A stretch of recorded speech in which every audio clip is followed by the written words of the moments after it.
اب آ جائے وہ جمعے کے تاریخ کے اعتبار سے صحیح مسلم میں ایک حدیث ہے، نبی علیہ السلام نے فرمایا کہ لوگوں جمعہ چھوڑنے سے بعد آ جاؤ، ورنہ ایسا نہ ہو کہ اللہ تعالیٰ تمہارے دلوں پر مہر لگا دے. اور یہ مہر وہ ہے صم بکم عمی فہم لا یرجعون، ختم اللہ علی قلوبہم وعلی سمعہم وعلی ابصارہم والعیاذ باللہ تعالی. اور جامع ترمذی میں حدیث ہے جس نے مسلسل 3 جمعے چھوڑ دیے اللہ تعالیٰ اس کے دل پر مہر لگا دے گا. اچھا، اسی وجہ سے یہ پبلک مشہور ہے کہ 3 کٹھے نہیں چھوڑنے چاہیے. اندازہ کریں آپ، ان کو پتہ ہی نہیں ہے کہ یار مطلب صرف جمعہ ہی ہے مسلمان کے لیے، 3 نہیں چھوٹنے چاہیے. وہ کہتے ہیں نہیں، مسلم شریف میں حدیث ہے نا کہ ایک جمعے سے لے کر دوسرا جمعہ درمیان کے گناہوں کا کفارہ ہے. یعنی جو کام چک کے رکھو جمعہ پڑھ لو، کام ختم. تو یہ پوری حدیث اس طرح نہیں ہے میرے بھائی، پوری حدیث اس طرح ہے اگر کبیرہ گناہوں سے بچا جائے تو ایک جمعے سے دوسرا جمعہ، اس تو بھی آسان کام، ایک رمضان سے دوسرا رمضان. شکر ہے تسی یہ نہیں لے آیا جمعہ دے ہفتے بعد پھر اللہ کی بارگاہ، ایک رمضان سے دوسرا رمضان اور ایک نماز سے دوسری نماز درمیان کے گناہوں کا کفارہ ہے اگر کبیرہ سے بچا جائے. تو سب سے کبیرہ گناہ شرک کے بعد اگر کوئی ہو سکتا ہے تو وہ فرض نماز چھوڑنا ہے. تو اگر کبیرہ گناہ نہیں کیے، یعنی ایک جمعے سے لے کر اگلے جمعے تک کوئی نماز نہیں چھوڑی، پھر چھوٹے گناہ معاف ہوں گے. نماز چھوڑنے سے بڑا کون سا گناہ ہے؟ صحیح مسلم میں حدیث ہے بندے کے ایمان، شرک اور کفر کے درمیان فرق نماز ہے. جامع ترمذی میں حدیث ہے، شقیق تابعی کہتے ہیں کہ صحابہ کرام صرف تارک الصلاح کی تکفیر کرتے تھے، جو نماز چھوڑنے والا نا اسے کافر سمجھتے تھے، اس کے علاوہ کسی گناہ کے اوپر وہ کفر کا فتویٰ نہیں لگاتے تھے. ابو داؤد ترمذی میں حدیث ہے جس نے جان بوجھ کے نماز چھوڑی گویا اس نے کفر کیا. یہ تو بڑا سینسٹیو معاملہ ہے، کفر اور شرک کے درمیان فرق جب نماز ہے. اور اس سے بھی بڑھ کر سورۃ الروم کی وہ جو آیت ہے منیبین الیہ، رجوع لاؤ اللہ کی طرف، وَأَقِيمُوا الصَّلَاةَ وَلَا تَكُونُوا مِنَ الْمُشْرِكِينَ، اور نماز کو قائم رکھنا، دیکھنا مشرکوں میں سے نہ ہو جانا. نماز چھوڑنے والے کو اللہ تعالیٰ میں گویا کہ وہ مشرک ہے. پاکستان کی شناختی کارڈ میں مسلمان ہے، اللہ کے ہاں وہ عملاً مشرک ہے، عملاً کافر ہے. ہاں ٹھیک ہے، ہم عقیدے میں فتویٰ نہیں لگاتے، باقی اس کا اور اللہ کا معاملہ ہے. پھر سنن ابن ماجہ میں حدیث ہے، ابو درداء اصحاب صوفہ میں سے ہیں، وہ کہتے ہیں کہ نبی علیہ السلام نے بڑے پیارے الفاظ ہیں، میرے خلیل نے مجھے 3 وصیتیں کی تھی. نمبر 1، اللہ کے ساتھ شرک نہ کرنا، خواہ تمہارے ٹکڑے ٹکڑے کر دیے جائیں یا تمہیں آگ میں جلا دیا جائے. نمبر 2، کبھی نماز، فرض نماز نہ چھوڑنا ورنہ اللہ کے ہاں تمہارا ذمہ اٹھ جائے گا، یعنی اللہ کو پھر کوئی پرواہ نہیں. اور نمبر 3، شراب نہ پینا، تمام گناہوں کی چابی شراب ہے. یہ 3 وصیتیں ابو درداء کہتے ہیں کہ نبی علیہ السلام نے مجھے کی تھی. پھر مسند امام احمد میں وہ حدیث ہے کہ نبی صلی اللہ علیہ وآلہ وسلم فرمایا کہ جو شخص نماز پڑھنے والا ہے قیامت والے دن اس کی نماز اس کے لیے دلیل ہوگی، نور ہوگی اور نجات کا ذریعہ ہوگی. اور جو نماز چھوڑنے والا ہے اس کے لیے نہ کوئی نور ہوگا، نہ نجات کا کوئی سبب ہوگا، نہ اللہ کے حضور کوئی حجت ہوگی پیش کرنے کے لیے. اور اس کا حشر فرعون، قارون اور حامان کے ساتھ، والعیاذ باللہ تعالی. اور ایک اور حدیث ہے سنن ابی داؤد میں کہ قیامت والے دن سب سے پہلے نماز کے بارے میں سوال کیا جائے گا. اور پھر فرمایا کہ جس کی نماز درست نکل آئی اس کے باقی معاملات آسان ہو جائیں گے، اور جس کی نماز ہی غلط نکلی اس کے بعد کے معاملات اس سے زیادہ مشکل ہو جائیں گے. پھر اسی حدیث میں الفاظ ہیں کہ اگر کسی کے فرائض میں کوئی کوتاہی رہ گئی تو اللہ تعالیٰ فرشتوں سے کہے گا کہ میرے بندوں، اس بندے کی کوئی نفلی عبادت دیکھو، جو ہم سنت پڑھتے ہیں، 12 سنتیں موقع نفلی عبادت ہے، تو فرائض کی کمی اس سے پوری کر لی جائے. لیکن فرض کے اوپر کوئی کمپرومائز نہیں ہے. لہذا یہ جمعے کے معاملے کو اتنا ہلکا جاننا اور کہنا جی بس ٹھیک ہے دیکھی جائے گی، کوئی فرق نہیں پڑتا.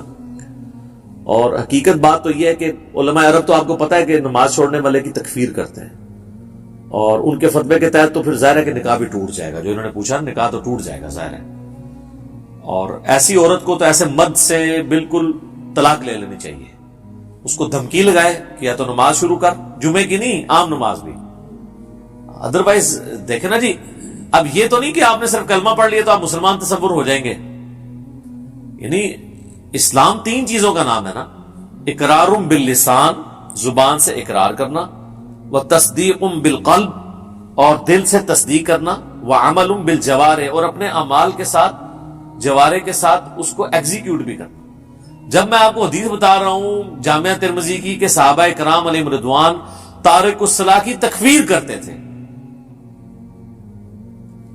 آپ نے عمر سیریز میں نہیں دیکھا کہ جب وہ جاتے ہیں جو مرتدین قبائل کی طرف، جن کی طرف ان کو خبر ملتی ہے کہ یہ مرتد ہوئے ہیں، تو وہ کہتے ہیں اذان دو. جواب میں اگر وہاں سے اذان کی آواز آتی ہے تو وہ پھر حملہ نہیں کرتے تھے، اور نہیں آتی تھی تو پھر وہ یعنی وہ ان کے لیے جو ٹیسٹن انہوں نے رکھا ہوا تھا نا، چیک پوائنٹ، وہ نماز تھی. اب مجھے بتائیں صحابہ اگر اس وقت دنیا میں آ جائیں، اور ہم جو اس وقت کلیم کر رہے ہیں کہ دنیا کا سب سے بڑا اسلامی ملک پاکستان ہے نا، کہتے ہیں انڈونیشیا کو بھی پیچھے چھوڑ دیا نا آپ آبادی کے اعتبار سے، تو وہ پاکستان کے شناختی کارڈ میں جو لکھا ہے اس اعتبار سے تو واقعی سب سے بڑا ہے. لیکن اگر اس کو اللہ کے کرائٹیریا میں دیکھا جائے تو یہ کہاں پہ کھڑا ہوگا ملک؟ میرا خیال ہے پاکستان میں 1% سے بھی کم لوگ ہیں جو 5 وقت کی نماز پڑھتے ہیں، اور جمعہ پڑھنے والے بھی ہارڈلی 5% ہوں گے، 5 سے 10%. اور یہ یہاں پہ ایشو ہے، ورنہ سعودیہ میں آپ چلے جائیں تو آپ کو یہ ریشو 80% پلس نظر آئے گی. انڈونیشیا، ملیشیا میں 80% زیادہ لوگ عام نماز بھی پڑھتے ہیں. جمعہ چھوڑنے کا تو کوئی تصور ہی نہیں ہے وہاں پہ، کیونکہ وہاں پہ فقہ شافی، اور فقہ شافی کے تحت جو نماز نہیں چھوڑتا وہ کافر ہے. اور مجھے نہیں سمجھ آتی اس کو فقہ میں کیوں الجھا دیا انہوں نے کہ جی امام حنیفہ نے بھی کوئی ہلکی اس کی سزا نہیں بتائی ہوئی ہے. وہ کہتے ہیں جو تارک الصلاۃ ہے اسے قید کیا جائے گا یہاں تک کہ وہ نماز شروع نہ کر دے، پھر اسے چھوڑا جائے گا. تو یہ بھی سزا کوئی چھوٹی نہیں ہے. باقی 3 ائمہ تو کہتے ہیں کہ اسے قتل کیا جائے گا، وہ مرتد ہی اسے تصور کرتے ہیں تارک الصلاۃ کو. تو اب چونکہ سختی نہیں ہوئی ہے تو پھر آپ انجام دیکھ لیں. کہتے ہیں جی وہ سب سے زیادہ حنفی ہیں، اسی لیے سب سے زیادہ بے نمازی دنیا میں، کیونکہ آپ تکفیر نہیں کرتے بے نمازی کی. تو جب حنفی زیادہ ہوں گے تو بے نمازی زیادہ ہوں گے. حالانکہ اسے حنفی شافیت کا مسئلہ ہی نہیں، یہ تو مسلم شریف میں حدیث ہے نا، یہ کوئی امام شافی کا قول تو نہیں ہے. صحیح مسلم میں کتاب الایمان میں پہلے چیپٹر کے اندر یہ حدیث موجود ہے کہ بندے کے کفر اور اسلام کے درمیان فرق نماز ہے. اس حدیث کو تو مطلب امام شافعی یا امام بن حنبل یا امام مالک کی کسی دھکے کی یا انہوں مونڈا دینے کی ضرورت نہیں ہے نا، یہ حدیث خود ہی. اور اس سے بڑھ کر سورہ روم کی آیت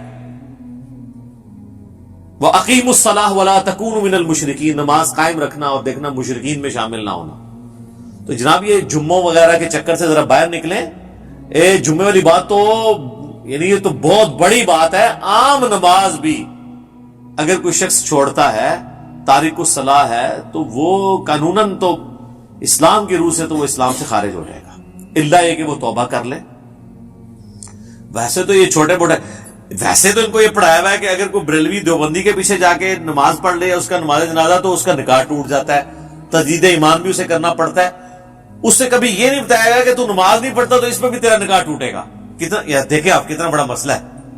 یعنی جو بڑا ایشو تھا وہ نہیں بتایا گیا اسے کہ نماز چھوڑنے سے بھی تیرا نکاح ٹوٹ سکتا ہے، نماز چھوڑنے کی وجہ سے بھی تیری بیعت، چلے جو بھی انہوں نے ایک ٹوٹی پوٹی فارم میں اپنا ایک سلسلہ شروع کیا ہے وہ ٹوٹ سکتا ہے. ادھر تو وہ جن کے بیعت ہوئے ہوتے ہیں وہ نہیں نماز پڑھتے. خود کہاں سے پڑھنی ہے انہوں نے؟ اللہ ماشاءاللہ بہت کم لوگ ہیں کہ جو نماز پڑھتے ہوں. اور جماعت کے ساتھ نماز کا اہتمام کرنا، خشوع و خضوع سے پڑھنا، یہ تو آپ چھوڑ دیں. اسی لیے پھر انہوں نے ایک جھوٹی کہانی یعنی سب کے ہاں ملتی ہے کہ جی وہ نماز تو اللہ کی معرفت کا ذریعہ ہے، جو اللہ تک پہنچ چکے ہوں تو نماز ان کو ضرورت ہی نہیں ہے، یا اگر انہوں نے پڑھنی ہے تو وہ کہتے ہیں دل کی نماز ہوتی ہے. چندہ دل کا نہیں ہوتا. جو روٹیاں اور روسٹ توڑتے ہیں اور کھاتے ہیں، اپنی توندیں بڑھاتے ہیں، وہ دل کی نہیں ہوتی. اور جہاں بات آتی ہے نماز پڑھنے کی وہ دل کی ہوتی ہے. ٹھیک ہے. اور نماز پڑھنے کے لیے جاتے ہیں مکے مدینے، پیشاب کرنے کے لیے اپنے ٹوائلٹ میں جاتے ہیں. ان کے تو ٹوائلٹس کو لگائیں تالے. انہوں کو جتنے نماز پڑھنی ہے استنجا بھی اتنے ہی کرو جا کے روحانی طور سے. تو لگ پتہ جائے گا روحانی طور سے کدھر جا. یعنی جو بندہ یہاں بیٹھے بیٹھے مکے اور مدینے جا کے نمازیں پڑھ رہا ہے, استنجا کرنے کے لیے وہ کیوں اٹیچ باتھ میں جاتا ہے؟ اتنی بڑی ایکٹیویٹی وہ پرفارم کر رہا ہے تو استنجا بھی اتنے ہی کرو. ان کے آپ ٹوائلٹ بند کریں, ان کے اوپر سی سی ٹی وی کیمرے لگائیں اور دیکھیں پھر جناب یہ کتنی دیر آپ کو نمازیں پڑھ کے بتاتے ہیں. سب کہانیاں ان کی کھل جائیں گی. اور آپ کو تو ہم یعنی پریکٹیکل سولوشن دے رہے ہیں. دیکھیں یہ اب سائنٹیفک دور ہے, ادھر آپ نے ایشوز کو پیش کرنا ہے تو آپ نے ایک بکش فارم میں پیش کرنا ہے کہ ہاں یہ اس طرح نہیں اس طرح ہے. ٹھیک ہے.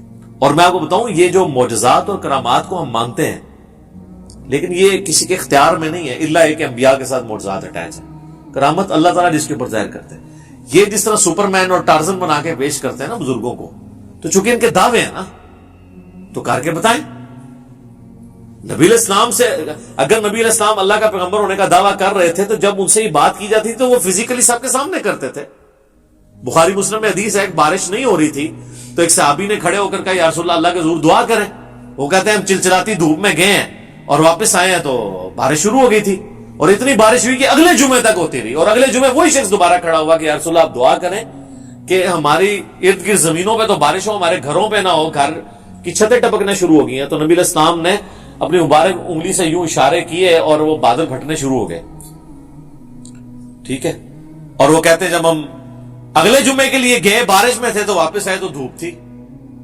تو میرے بھائی یہ یعنی نبی علیہ السلام نے تو سب کچھ کر کے بتایا نا. آپ کا جن بزرگوں کے بارے میں کلیم ہے تو ہم ان کو سائنٹیفکلی اس طرح چیزوں پہ چیک کریں گے, یہ سب کے سامنے فزیکلی کر کے بتائیں گے. اور میں آپ کو بتاؤں نبی علیہ السلام کی نبوت کو جسٹیفائی کرنے والی سب سے بڑی چیز یہ ہے کہ ہزاروں کیمرے آپ کے اوپر فٹ تھے. یہ جو آپ کے صحابہ تھے سفر و حضر ہر وقت آپ کے ساتھ تھے. اگر آپ کے کریکٹر میں کہیں ذرا سی بھی جھول ہوتی نا تو آپ کی وفات کے بعد آپ کے وہ ساتھی جو جانثار ہمیشہ سے آپ کے ساتھ تھے, ایک تو وہ تھے نا جو فتح مکہ پہ طلقاء بنے, معافیاں مانگی, اور ایک حضور کا غلبہ دیکھ کے اسے ایک سردار کا غلبہ تصور کرتے ہوئے اذا جاء نصر اللہ والفتح کے تحت وہ اسلام میں داخل ہو گئے. وہ موٹیویشنل تو ان کا ایمان نہیں تھا, لیکن جو سابقون الاولون جو شروع سے حضور کے ساتھ اٹیچ تھے, جو بندہ ساتھ اٹیچ ہوتا ہے نا جی اس کو اس بندے کی کمزوریاں اور خوبیاں پتہ ہوتی ہیں. کہیں نہ کہیں بندہ ایکسپوز ہو جاتا ہے. جس کے ساتھ ہزاروں لوگ اٹیچ ہوں اور حضور کی وفات کے بعد ان میں سے کوئی بندہ ٹچ سے مس نہ ہو, اور کمٹمنٹ کا یہ لیول ہو کہ ہزاروں لوگ جب اس دین کو چھوڑ جائیں تو چند مٹھی بھر لوگ اتنے کانفیڈنٹ ہوں کہ ہمارے نبی نے ہم سے وعدہ کیا تھا کہ رومن اور پرشین امپائر گرے گی, ہم تھوڑے سے ہی لیکن ہم ٹکرائیں گے, اللہ ہمیں فتح دے گا. یہ کانفیڈنس لیول ہو, یہ نبی علیہ السلام کی یعنی نبوت کی صداقت ہے. یہ دلیل ہے سب سے بڑی. تو نبی علیہ السلام پہ ہزاروں کیمرے فٹ تھے.